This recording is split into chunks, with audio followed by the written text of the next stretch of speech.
Туман здесь не торопится. Он лежит между стволами с 6 утра и расходится только к полудню. Плотный, серый, пахнущий мокрой хвоей и прелой листвой.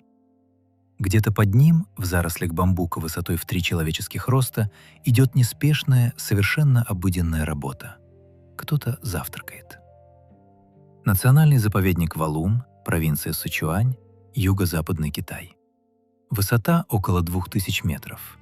Это одно из немногих мест на Земле, где еще можно встретить дикую большую панду. Не на экране, не за стеклом вольера, а в ее собственном лесу, занятую ее собственными делами. Когда китайский биолог Ху Цзиньчу в 1970-х годах решил посвятить жизнь изучению этих животных, коллеги считали его выбор почти эксцентричным. Панда тогда была существом-призраком. Ее видели единицы, о ее жизни в дикой природе не знали практически ничего. Ху Цзиньчу провел в лесах Валуна десятилетия. Его наблюдения вместе с работой американского зоолога Джорджа Шаллера, приехавшего сюда в 1980 году по приглашению китайского правительства и Всемирного фонда дикой природы, стали первым настоящим окном в жизнь дикой панды. До них мир знал панду только как зверя в клетке. После них начал узнавать панду как часть леса. Именно поэтому мы начинаем не с мифов и не с символов, а с леса, с тумана, с того, что происходит в нем каждое утро, независимо от того, смотрит на это кто-нибудь или нет. Прежде чем мы пойдем дальше, на секунду закройте глаза и просто послушайте этот лес. Капли с листьев, дальний шум воды, тихое движение в зарослях. Большинство людей за всю жизнь никогда не услышат этих звуков вживую. Дикая панда настолько редка и настолько хорошо прячется, что даже специалисты с многолетним стажем порой проводят месяцы в поле, ни разу не увидев ее собственными глазами. Помните об этом, пока мы идем дальше. То, о чем мы будем говорить, происходит не где-то там, а в одном вполне конкретном, труднодоступном и почти нетронутом месте. Дикие панды сегодня встречаются всего в 6 изолированных горных системах на стыке нескольких китайских провинций – Цинлин, Миншань, Цунлай, Лянгшань, Даляншань и Сяосяншань. На карте это выглядит как горстка зеленых островков, разбросанных по огромной территории, и это почти точное отражение того, что происходит на Земле. По данным последнего национального учета, более 70% всех диких панд сосредоточены всего в 2 из этих систем – Миншань и Цунлай. Остальные популяции малочисленны, разрознены и особенно уязвимы. Готовы пойти туда вместе? Тогда несколько шагов вглубь. Вот первое, что стоит прояснить, прежде чем двигаться дальше. Панда – медведь.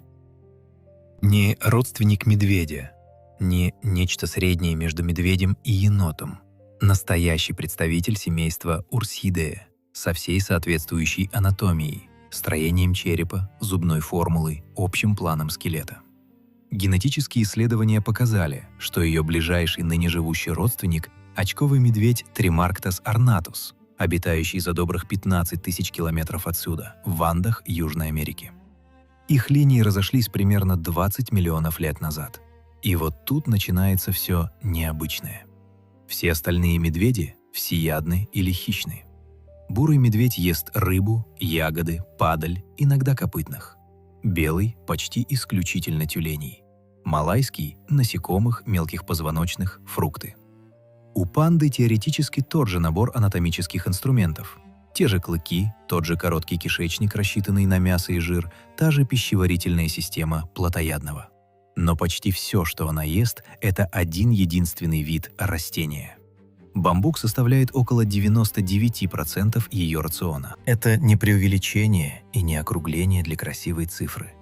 Это то, что показывают десятилетия наблюдений и сотни проанализированных образцов. Изредка панда может съесть какую-нибудь падаль, яйцо, мелкого грызуна, но это исключение, а не норма, и для ее выживания эти редкие эпизоды почти ничего не значат. Стоп. Прежде чем мы продолжим, позвольте задать вам вопрос. Если бы вас попросили угадать, какой процент рациона панды занимает бамбук, какую цифру вы бы назвали? 70%? 80%?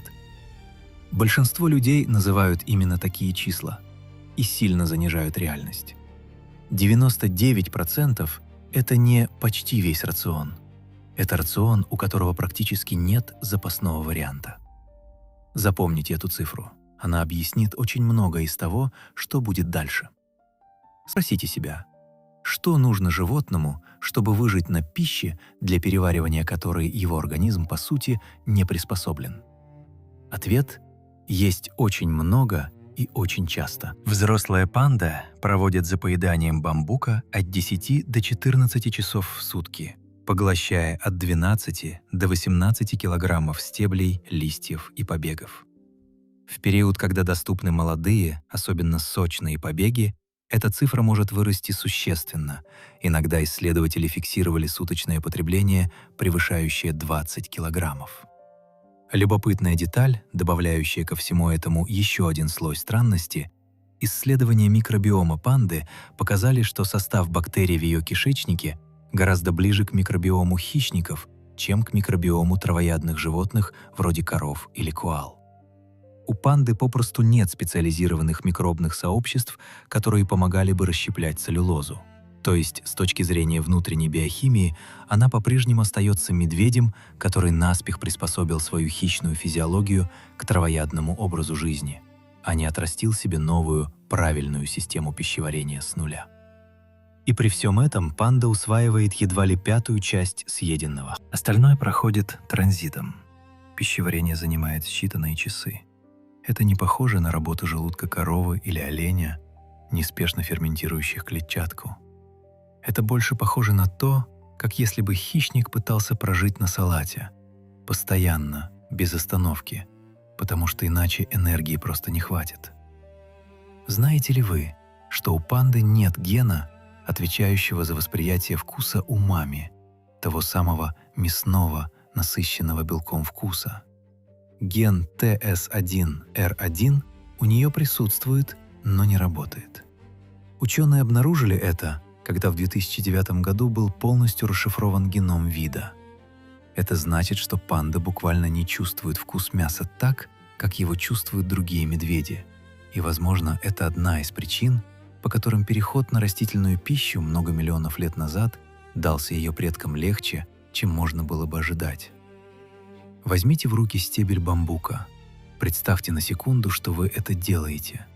Жесткий, гладкий, скользкий после дождя. Чтобы удержать его, снять верхний слой и добраться до сердцевины, нужен инструмент, напоминающий клещи. У панды он есть. И это один из самых элегантных примеров импровизации, которые знает эволюция. Стивен Джей Гулд, американский палеонтолог и популяризатор науки, посвятил этому феномену отдельное эссе «Большой палец панды», впоследствии давшее название целому сборнику его текстов. Он обратил внимание на то, что выступ на лапе панды, который выглядит и функционирует как шестой палец, на самом деле не палец вовсе. Это сильно увеличенная сесамовидная кость запястья, radial sesamoid. У других медведей она крошечная и ничем не примечательна. У панды она разрослась настолько, что обзавелась собственными мышцами и научилась двигаться независимо, противопоставляясь остальным пальцам. Получился не идеальный, но вполне рабочий захват, изобретение из подручных материалов, как если бы инженеру пришлось собрать манипулятор из деталей, которые оказались под рукой. Кстати, о пальцах. На самом деле у панды их не 6 и не 5, а 7. Помимо 5 обычных пальцев и увеличенной лучевой сесамовидной кости, ложного большого пальца, у нее имеется еще и похожим образом увеличенная локтевая сесамовидная кость с противоположной стороны лапы, выполняющая, по всей видимости, вспомогательную, стабилизирующую роль при захвате. Природа, однажды найдя удачное анатомическое решение, нередко применяет его не один раз. Иногда симметрично, иногда с небольшими вариациями, как будто экспериментируя с одной и той же идеей. Голова панды – еще одна история адаптации. Жевательные мышцы настолько массивны, что определяют саму форму черепа. Широкие скуловые дуги, выраженный сагитальный гребень, мощная нижняя челюсть. Коренные зубы плоские, широкие, с развитой жевательной поверхностью, рассчитанные на многочасовое перемалывание жесткой растительной массы. Сила укуса взрослой панды – одна из самых высоких среди всех представителей отряда хищных, что выглядит почти иронично для животного, которое в 99 случаях из 100 использует эту силу не против добычи, а против стебля травы. А теперь то, что обычно вызывает у людей улыбку, но на самом деле является серьезным предметом научного спора. Черно-белый окрас панды. Зачем он ей? В 2017 году группа исследователей во главе с Тимом Карра из Калифорнийского университета в Дэвисе опубликовала работу, в которой сравнила окраску панды с окраской 200 с лишним видов хищных и проанализировала каждую часть тела по отдельности. Их вывод – универсального объяснения нет, потому что у разных участков тела разные задачи.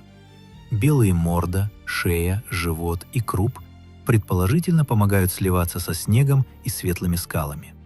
Черные конечности, по их версии, помогают животному оставаться незаметным в тени и, возможно, играют роль в теплообмене. А вот темные очки вокруг глаз и темные уши, скорее всего, выполняют не маскировочную, а коммуникативную функцию.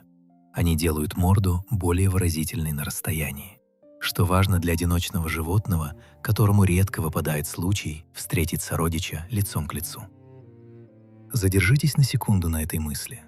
Одно из самых узнаваемых изображений на планете, то самое сочетание черного и белого, которое мы все можем нарисовать по памяти, до сих пор не имеет окончательного научного объяснения. Подумайте об этом в следующий раз, когда увидите плюшевую панду на витрине. За ее внешностью стоит вопрос, на который наука пока не нашла полного ответа. Стоит добавить еще несколько деталей о том, как устроены органы чувств панды, потому что они тоже рассказывают свою часть истории. Зрение у нее устроено иначе, чем у большинства медведей. Зрачок не круглый, а вертикально-щелевидный, как у кошки. Вероятно, это помогает быстрее адаптироваться к перепадам света и тени в густом лесу. Зато обоняние и способность считывать химические сигналы развиты исключительно хорошо. У панды есть хорошо выраженный вомероназальный орган, особая структура, которая позволяет считывать феромоны и химические метки, оставленные сородичами. Кора деревьев в местах обитания панд буквально испещрена такими метками, естественной картой передвижений, понятной только тем, кто умеет ее читать. Это гипотеза, а не доказанный факт. Авторы сами подчеркивали это в своей работе. Но она хорошо иллюстрирует то, с чем вообще постоянно сталкивается наука о панде. Чем внимательнее присматриваешься, тем яснее видишь, что простых ответов здесь почти не бывает. Подумайте об этом так. Черно-белый окрас, который кажется нам почти декоративным, возможно, на самом деле результат нескольких разных эволюционных компромиссов, наложившихся друг на друга. Маскировка среди снега и темных стволов, сигнал сородичам, предупреждение врагам, и все это одновременно в одном и том же узоре. Природа редко решает одну задачу за раз. Чаще она находит решение, которое более-менее устраивает сразу несколько требований, даже если со стороны это выглядит как один красивый, но необъяснимый штрих. Представьте себе расписание, в котором нет ничего, кроме еды, отдыха и коротких переходов между местами кормежки. Не потому, что животному скучно или нечем заняться, а потому что энергетический баланс не позволяет тратить силы ни на что другое. Панда просыпается, ест несколько часов, перемещается на несколько сотен метров, снова ест, спит, иногда сидя, привалившись спиной к стволу, иногда растянувшись на боку прямо посреди зарослей, и снова ест. Если бы вы смогли провести с дикой пандой сутки, а исследователи с радиоошейниками и фотоловушками примерно так и делают, вы бы увидели существо, чье расписание подчинено одной строгой логике. Бамбук дает мало энергии, значит, нельзя терять ни минуты на то, что энергию не приносит. Стоит сказать и о том, как устроена сама бамбуковая кладовая панды. В горах, где она живет, произрастает несколько десятков видов бамбука, от тонкого, похожего на тростник, до толстого, почти древовидного. Панды в разных горных системах предпочитают разные виды. Где-то это арктобамбук рода Фаргезия, где-то юшания или башания. Это не прихоть, а страховка вида. Пока один вид находится в фазе цветения и массового отмирания, а такие фазы могут наступать раз в несколько десятков лет, сразу на огромных площадях, другой вид поблизости продолжает расти. Чем больше в лесу разнообразия видов бамбука и чем меньше он раздроблен на изолированные участки, тем выше шанс животного пережить такой период без потерь.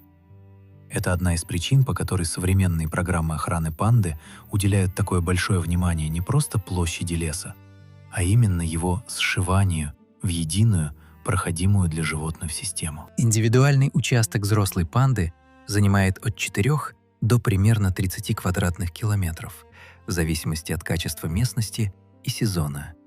Панды не образуют групп и не патрулируют границы агрессивно.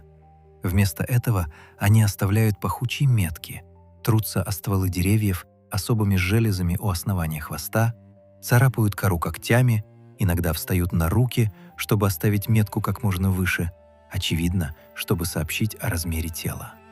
Это не просто территориальный знак. Это своеобразная социальная сеть без интернета. Кто здесь был, когда, какого пола, в каком состоянии. Несмотря на свой грузный, неповоротливый вид, панда – отличный пловец и вполне уверенно лазает по деревьям, особенно в молодом возрасте. Молодые особи нередко забираются на верхушки высоких деревьев, спасаясь от крупных хищников вроде леопарда или стаи диких собак, либо просто чтобы осмотреться или вздремнуть в безопасности. Совсем как многие другие медвежьи. Эта способность с возрастом используется все реже. Взрослая панда тяжелее, и забираться наверх ей попросту невыгодно энергетически, а энергия, как мы уже знаем, для нее дороже всего на свете. Большую часть года панды живут поодиночке и встречаются друг с другом крайне редко. А когда встречаются вне сезона размножения, обычно расходятся без конфликта. Но раз в год, обычно весной в марте-мае, наступает короткое окно, в течение которого самка способна к зачатию. И вот здесь скрывается одна из самых странных особенностей вида. Знаете ли вы, что период фертильности у самки панды длится всего от 1 до 3 дней в году? Это один из самых узких репродуктивных циклов среди крупных млекопитающих вообще. В этот короткий промежуток времени, представьте, 1-3 дня в году, не больше, самка начинает издавать характерные звуки. Нечто среднее между блеянием и щебетом, разносящееся по лесу на сотни метров. И метит территорию интенсивнее обычного. Самцы из соседних участков слышат сигнал и устремляются на него. Иногда у самки скапливается сразу несколько претендентов, и тогда между ними происходит настоящее силовое состязание. Спаривание происходит, и уже через несколько дней, а иногда и часов, короткий период близости заканчивается, и каждое животное возвращается к своей привычной, одинокой жизни. Любопытно, что вокальный репертуар панды гораздо богаче, чем можно было бы ожидать от животного, которое почти всегда молчит. Помимо знакомого многим по видеозаписям блеяния детенышей, взрослые особи способны издавать рычание, лай, фырканье и особые щебечущие звуки, которые исследователи иногда сравнивают с глубинным воркованием. Большая часть этого репертуара используется именно в короткий период спаривания. В остальное время панда действительно предпочитает не выдавать своего присутствия звуком, полагаясь на запаховые метки, как на основной канал связи. Представьте, каково это — устроить всю свою жизнь вокруг 3 дней в году. Большинство крупных млекопитающих имеют куда более широкое окно для размножения. У панды же эволюция, по сути, поставила вид в зависимость от точного, почти ювелирного совпадения обстоятельств. Самка должна оказаться готовой к зачатию именно тогда, когда поблизости окажется самец, готовый услышать ее сигнал и преодолеть разделяющее их расстояние. В дикой природе, где плотность популяции и так невысока, а отдельные группы животных порой разделены долинами и хребтами, это само по себе можно назвать маленьким чудом, повторяющимся из года в год. Именно поэтому, когда речь заходит о размножении панд в неволе, слово «сложно» — это не фигура речи, а буквальное описание задачи. Нужно не просто свести вместе самца и самку, а попасть в крошечное окно времени, о точных границах которого организм животного сообщает не нам, а только себе самому. А теперь конкретная история. Не общая схема, а судьба одного конкретного животного, которая показывает, насколько тонкая грань отделяет успех программы по спасению вида от ее провала. Беременность у панды длится от примерно 100 до 160 дней. Такой большой разброс объясняется явлением, которое называется эмбриональной диапаузой. Оплодотворенная яйцеклетка может несколько месяцев оставаться в подвешенном состоянии, прежде чем начнет полноценно развиваться. Рождается, как правило, один детеныш, крошечный до неправдоподобия. При массе взрослой самки около 100 килограммов новорожденный весит от 90 до 130 граммов. Соотношение массы матери и детеныша у панды едва ли не самое экстремальное среди всех плацентарных млекопитающих. Первые недели жизни детеныша почти полностью бессобытийны с виду и крайне насыщены изнутри. Глаза открываются примерно на 6-8 неделе. Первая шерсть — редкая, почти прозрачная, белая.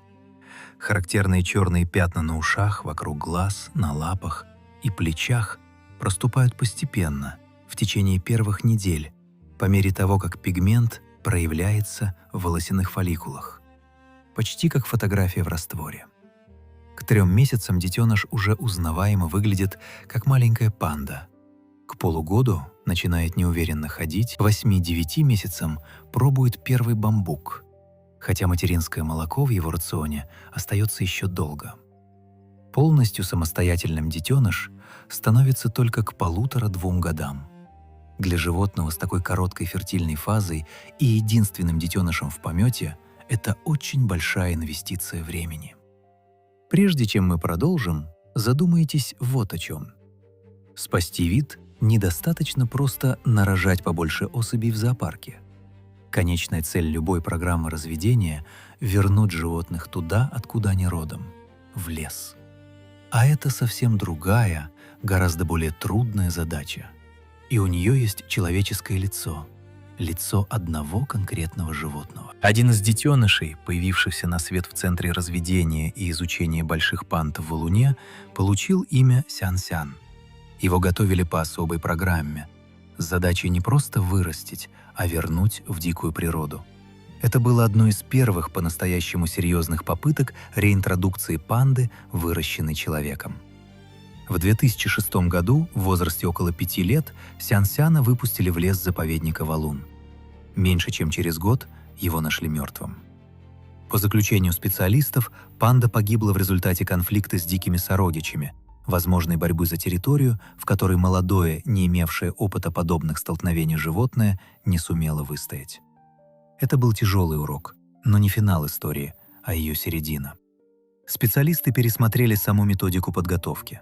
Стало ясно, животное, которое с детства привыкло к человеку, голосу человека, запаху человека, не готово к встрече с настоящим лесом и настоящими сородичами. Появилась новая программа с гораздо более строгими условиями. Смотрители теперь надевают костюмы с рисунком панды и обрабатывают одежду мочой и экскрементами диких животных, чтобы детеныш с первых дней привыкал исключительно к запахам и звукам своего вида, а не к человеку. Так был подготовлен следующий кандидат, панда по имени Тао-Тао, выпущенная в 2012 году уже по новой методике. Его дальнейшая судьба отслеживалась при помощи GPS-ошейника, и по сообщениям китайских специалистов, в течение последующих лет животное продолжало жить в лесу. Это не значит, что вопрос реинтродукции закрыт и решен. Это значит, что каждая неудача становится частью следующей попытки. Медленно, методично, ценой жизни конкретных животных, у каждого из которых было имя. Что бы вы почувствовали, если бы спустя месяцы ожидания и работы десятков людей узнали, что попытка провалилась? И что бы вы сделали дальше? Закрыли программу как слишком рискованную?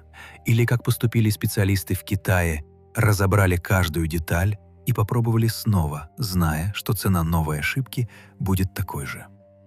Это не абстрактный вопрос. Именно его задают себе те, кто стоит за подобными программами для десятков видов по всему миру.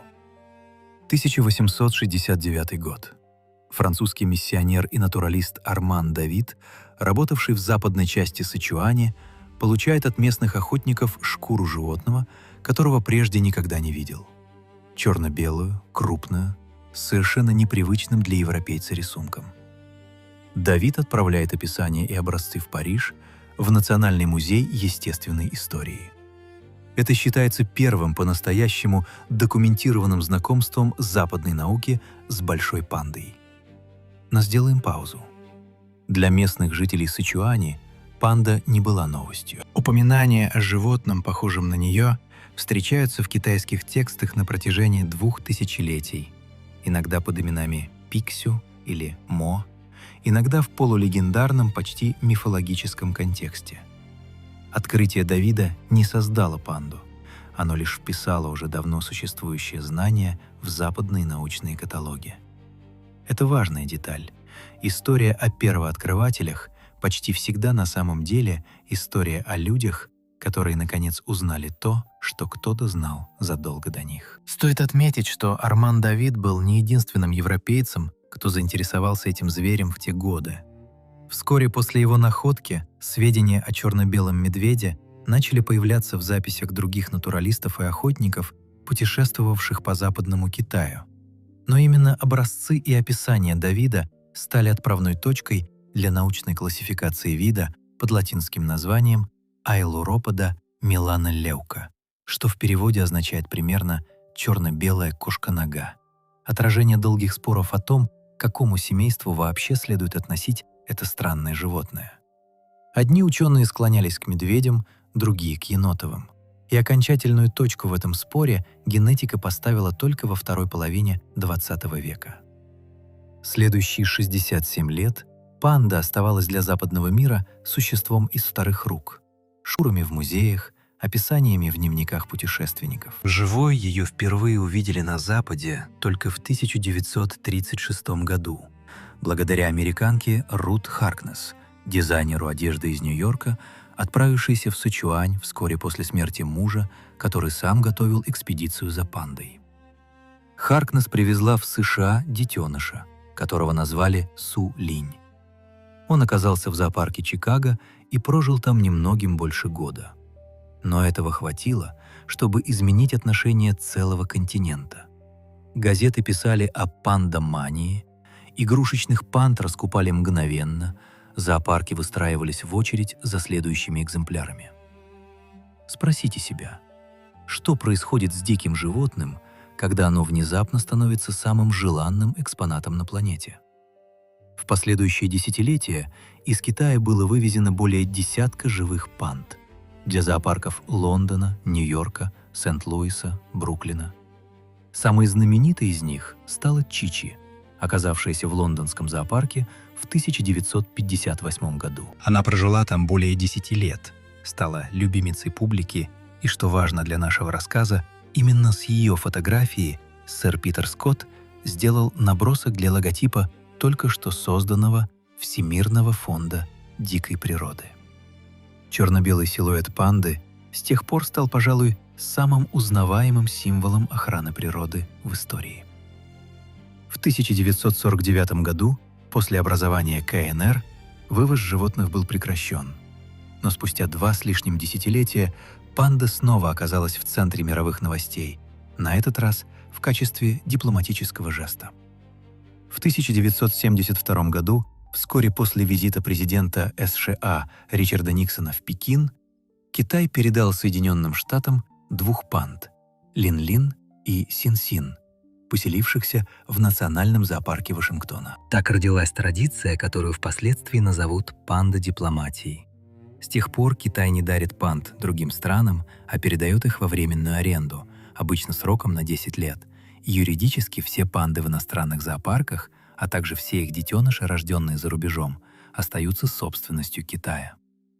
К началу 1980-х годов стало ясно, что-то идет очень не так. Здесь сошлись сразу несколько процессов, и каждый из них по отдельности, возможно, не был бы фатальным.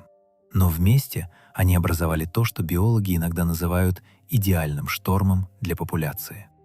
Первое. Потеря и раздробление среды обитания. Население центрального Китая росло, горные склоны расчищались под пашни и лесозаготовки, и некогда непрерывный пояс бамбуковых лесов начал распадаться на изолированные островки, разделенные деревнями, дорогами, полями. Для животного, который не может прожить без бамбука и которому в иные годы требуется переходить из одной долины в другую, это означало одно: если в твоем лесу закончилась еда, тебе попросту некуда идти. Второе. Особенность самого бамбука, о которой стоит сказать отдельно. Большинство видов бамбука цветут синхронно и крайне редко. Некоторые виды лишь раз в несколько десятков лет. А после цветения отмирают массово, на огромных площадях. Это естественный, миллионами лет отлаженный цикл. Лес затем восстанавливается из семян. Но в ненарушенной среде панда просто переходила бы туда, где растет другой вид бамбука, еще не вступивший в фазу цветения. В раздробленном лесу такой возможности часто не было. В середине 1970-х и затем в начале 1980-х в некоторых районах Сычуани произошли именно такие синхронные цветения, и за ними последовал голод, унесший жизни нескольких десятков, по некоторым оценкам более 100 диких панд. К этим двум процессам стоит добавить третий, менее очевидный – охоту, не направленную на панду напрямую. На протяжении десятилетий в горных лесах Центрального Китая активно ставили проволочные петли и капканы для ловли мускусных оленей, кабанов и других промысловых животных. Панда не была целью охотников, ее мясо считалось невкусным, а сама охота на нее была законодательно запрещена еще с 1939 года. Но петли не различают видов, и нередко в них попадали именно панды, получая тяжелые травмы или погибая. Эта проблема – пример того, как угроза виду может исходить не от прямого преследования, а от вещей, которые вообще не были предназначены для него. Это не было тихой катастрофой. О ней узнал весь мир, отчасти именно потому, что на тот момент панда уже была всемирно узнаваемым символом, а WWF, чьим логотипом она служила, без устали привлекал внимание к ее судьбе. В 1980-х годах был проведен первый по-настоящему системный учет диких панд с участием китайских специалистов и Джорджа Шаллера, чья книга «Последняя панда» впоследствии стала одним из самых известных научных и одновременно литературных текстов о виде. Результат подсчета оказался тревожным. В дикой природе оставалось чуть больше 1000 особей. Остановитесь на этой цифре. Чуть больше 1000. На весь земной шар. Для вида, чьи предки бродили по лесам Восточной Азии миллионы лет, это была не просто низкая численность. Это была грань, за которой начинается необратимость. Слишком мало особей, слишком мало генетического разнообразия, слишком высокий риск того, что любая случайность, эпидемия, очередное цветение бамбука, природная катастрофа поставит финальную точку. История того, что произошло дальше, редкий пример, когда у длинной цепочки утрат появляется по-настоящему обнадеживающее продолжение.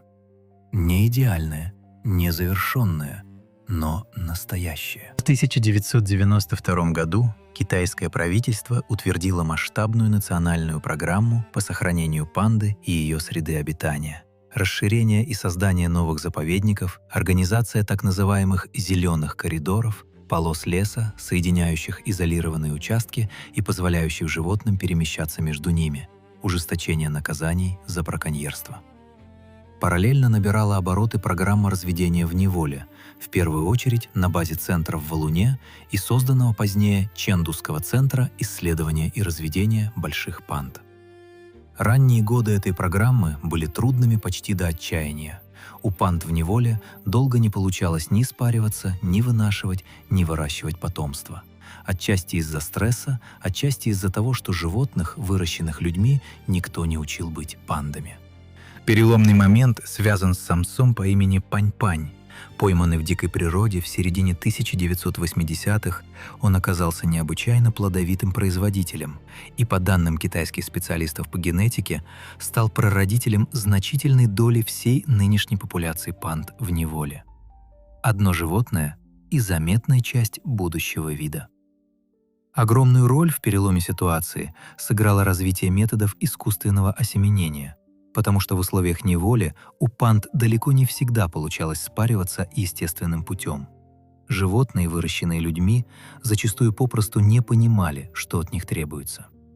Китайские ветеринары и репродуктологи годами совершенствовали протоколы гормонального мониторинга, определения точного момента овуляции, той самой узкой 1-3-дневной фертильной фазы и самой процедуры осеменения. Сегодня значительная часть детенышей, рождающихся в неволе, появляется на свет именно благодаря этой кропотливой, не самой зрелищной работе, которая редко попадает в кадр прямых трансляций, но без которой не было бы и самих трансляций. Знаете ли вы, что первый детеныш панды, рожденный в неволе и доживший до взрослого возраста, появился на свет в пекинском зоопарке еще в 1963 году, но по-настоящему стабильной программой разведения стала только спустя 3 десятилетия. Между этими датами годы проб, ошибок, разочарований и постепенного, иногда мучительно медленного накопления знаний о том, как именно нужно ухаживать за этими животными, чтобы они не просто выживали, а размножались. В 1990-х и 2000-х в Китае также заработала программа «Зерно за зелень», по которой государство платило крестьянам в горных районах за отказ от вырубки лесов и распашки склонов. Иначе говоря, платило за то, чтобы лес просто оставался лесом. В 2008 году произошло событие, которое могло обернуться катастрофой. Мощное землетрясение магнитудой 7,9 в провинции Сычуань, унесшее жизни десятков тысяч человек, серьезно повредила инфраструктуру заповедника Валун, в том числе центр разведения. Часть животных пришлось эвакуировать. Но к этому моменту защита панды уже настолько прочно вошла в государственные приоритеты Китая, что восстановление началось практически немедленно и, по сути, ускорило модернизацию всей системы заповедников.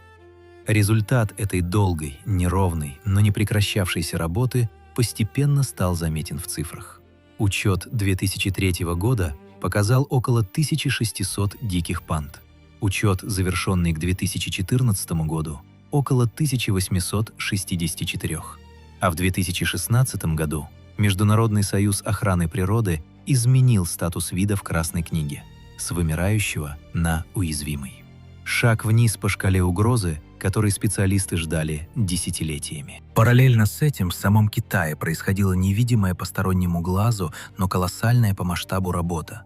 Расширение площади заповедников с нескольких десятков до более чем 60, охватывающих в общей сложности около 2/3 среды обитания диких панд. Создание системы мониторинга с использованием камер-ловушек и спутниковых ошейников. Обучение нового поколения китайских полевых биологов, многие из которых, подобно Ху Цзиньчу, посвятили этому вопросу всю жизнь. Ничего из этого не выглядит эффектно на фотографии, но именно из таких незаметных снаружи усилий складывается то, что мы сегодня называем успехом. Знаете ли вы, что один из крупнейших центров изучения и разведения панд, Чэндузская научно-исследовательская база разведения гигантских панд, вырос из группы всего 6 животных, спасенных из дикой природы в 1987 году. Сегодня это место принимает миллионы посетителей в год. Но куда важнее то, что происходит вне поля зрения туристов. Здесь отрабатываются методики кормления, ветеринарного контроля и постепенной адаптации детенышей к самостоятельной жизни. То есть как раз то самое терпеливое, незрелищное знание, без которого ни одна программа реинтродукции попросту не сработала бы. И еще один факт, который объясняет, почему судьба панды настолько тесно переплетена с судьбой бамбука. Разные виды бамбука цветут и затем массово отмирают на огромных площадях каждые несколько десятилетий. У одних видов цикл составляет около 20 лет, у других может растягиваться на 60 и больше. Когда это происходит сразу на обширной территории, старые панды, не успевшие или не сумевшие переселиться в соседний массив с другим видом бамбука, могут оказаться перед самым настоящим голодом. Именно поэтому современные заповедники проектируют не как отдельные острова, а как сеть из разных типов леса, соединенных лесными коридорами, чтобы у панды всегда была возможность уйти туда, где бамбук в этот момент жив. Что вы почувствовали, когда прочитали эту последовательность цифр? 1100, 1600, 1800. Если ощущение похоже на облегчение, оно оправдано. Но важно не путать облегчение с завершенностью. Уязвимый не значит в безопасности. Это значит, что работа не прекращается ни на день. При всем объеме накопленных данных в истории панды остается на удивление много пробелов, и хорошая наука честно их признает. Мы до сих пор не знаем точно, сколько живут дикие панды.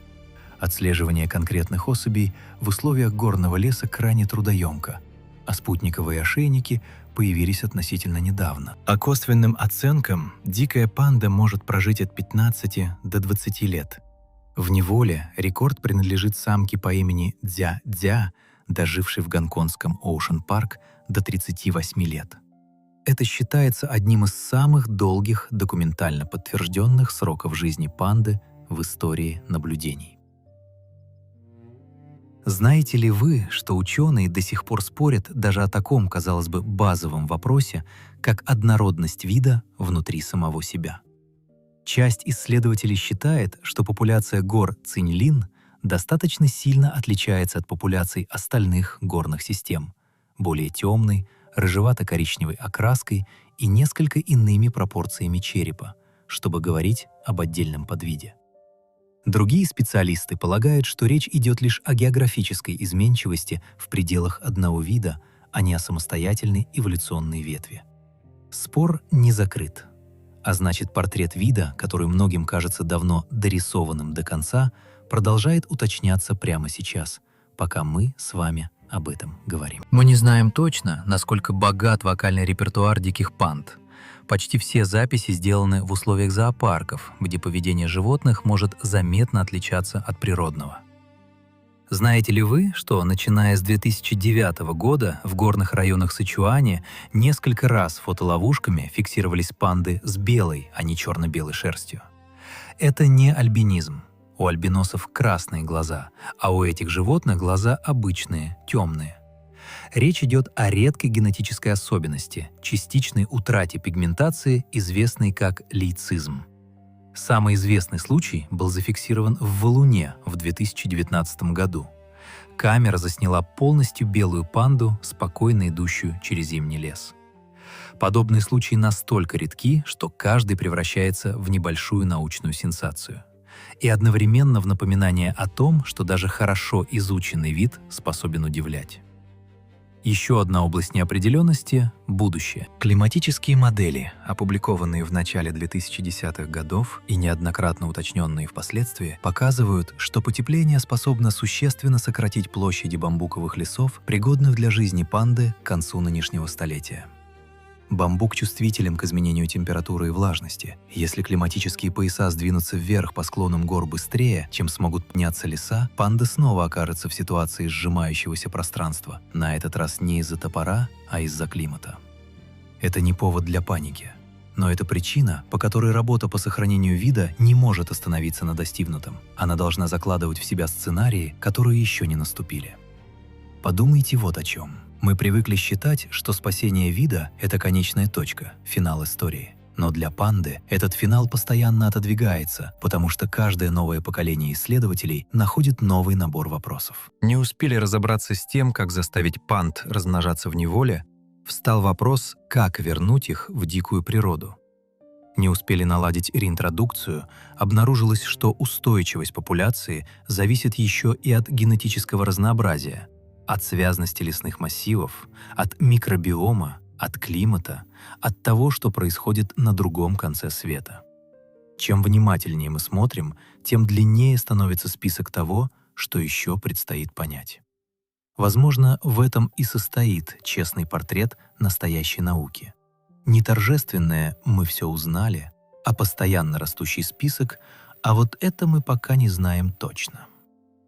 Сегодня изображение панды можно увидеть практически где угодно. На гербах, монетах, упаковках, логотипах, в мультфильмах, в новостных сюжетах об отношениях между странами. Прямые трансляции из вольеров с детенышами собирают сотни тысяч одновременных зрителей по всему миру. За последние полвека через эту систему аренды прошли десятки животных, многие из которых стали по-настоящему знаменитыми за пределами Китая. Самка Хуамэй, родившаяся в 1999 году в зоопарке Сан-Диего, стала первой пандой, рожденной в США и дожившей до взрослого возраста. Событие, которое американские СМИ освещали едва ли не как национальный праздник. Пара Лян-Лян и Тянь-Тянь, поселившиеся в Смитсоновском национальном зоопарке в Вашингтоне, и их потомство, в том числе детеныш по имени Бао-Бао, стали для нескольких поколений американцев живым символом панды вообще. В 2023 году срок аренды истек, и животные, как предусмотрено соглашением, вернулись в Китай. Событие, которое снова оказалось в заголовках мировых новостей и заставило многих задуматься о самой природе подобных договоренностей. Эти животные, прожившие десятилетия в одном месте, юридически никогда не переставали быть гостями. Это узнаваемость, которая конвертируется в нечто очень практическое, в деньги и политическое внимание, направляемые на охрану природы. Аренда одной панды зарубежным зоопарком обходится принимающей стороне в сумму около $1 миллиона в год, и значительная часть этих средств идет на финансирование природоохранных программ в Китае. Это реальные ресурсы, поддерживающие реальную работу в горах Сычуаня, патрулирование, восстановление леса, исследования. Но у этой истории есть и оборотная сторона, о которой исследователи говорят честно. Явление, которое в специальной литературе называют эффектом харизматичного вида, означает, что эффектные, узнаваемые, фотогеничные животные – панды, тигры, белые медведи, слоны – притягивают непропорционально много внимания и финансирования по сравнению с менее заметными, но не менее важными для своих экосистем видами – амфибиями, насекомыми, мелкими грызунами, растениями. Стоит ли сосредотачивать столько ресурсов вокруг одного вида – вопрос, который специалисты по охране природы обсуждают до сих пор, и однозначного ответа на него нет. Есть и встречный аргумент – панда – зонтичный вид. Чтобы сохранить ее среду обитания, нужно сохранить весь горный лес целиком, со всеми его обитателями, многие из которых никогда не попадут на афиши и логотипы. Золотистой курносой обезьяной, малой пандой, которая, к слову, не является родственницей панды большой и относится к отдельному семейству Айлуридеа, это исторический курьез таксономии, а не биологическое родство, такинами, сотнями видов птиц, насекомых, растений. Спасая символ, мы, возможно, незаметно для себя, спасаем целую систему вокруг него.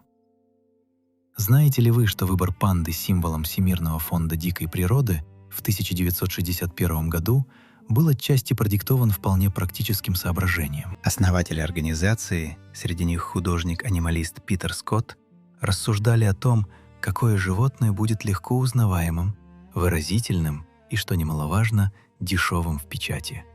Черно-белый силуэт хорошо смотрелся на любых, даже самых простых типографских станках того времени, в том числе там, где не было возможности печатать многоцветные изображения.